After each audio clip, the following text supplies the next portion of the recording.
Gordon was resting in the siding. Sometimes he thought, "It's really tiring to be such a large and splendid engine. One does have to keep up appearances so."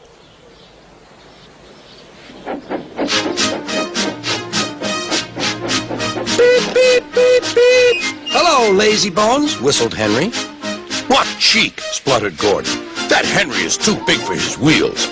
Fancy speaking to me like that. Me, who has never had an accident." "Are jammed whistles and burnt safety valves accidents?" asked Percy innocently. "No, indeed. High spirits. Might happen to any engine.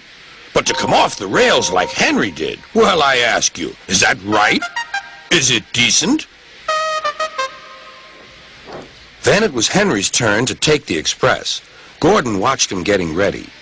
"Be careful, Henry. You're not pulling the flying kipper now. Mind you keep on the rails today."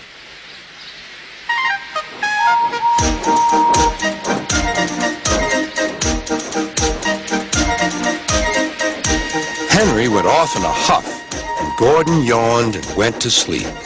But not for long. "Wake up, Gordon," said his driver. "A special train's coming, and we're to pull it." "Is it coaches or freight cars?" "Cars," said his driver. "Cars," said Gordon.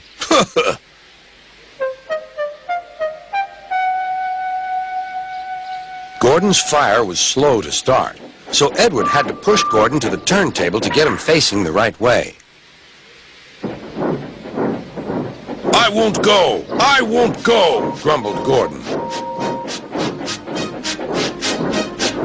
"Don't be silly! Don't be silly!" puffed Edward.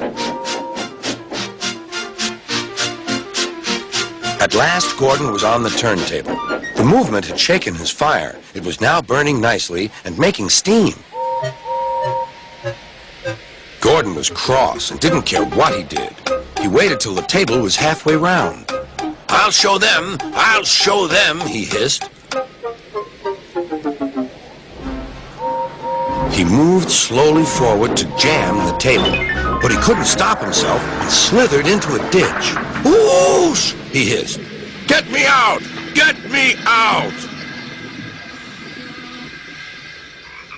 "Not a hope," said his driver and fireman. "You're stuck, you silly great engine. Don't you understand that?" They telephoned Sir Topham Hatt. "So Gordon didn't want to take the special train and ran into a ditch?" "What's that you say? The special's waiting? Tell Edward to take it, please, and Gordon, leave him where he is. We'll get him out later." On the other side of the ditch, some little boys were chattering. "Oh, doesn't he look silly? They'll never get him out." They began to sing. "Silly old Gordon fell in a ditch, fell in a ditch, fell in a ditch. Silly old Gordon fell in a ditch, all on a Monday morning." Gordon lay in the ditch all day. "Oh dear," he thought, "I shall never get out." But that evening they lifted Gordon and made a road of sleepers under his wheels to keep him from the mud. Strong ropes were fastened to his back end, and James and Henry, pulling hard, managed to bring him to safety.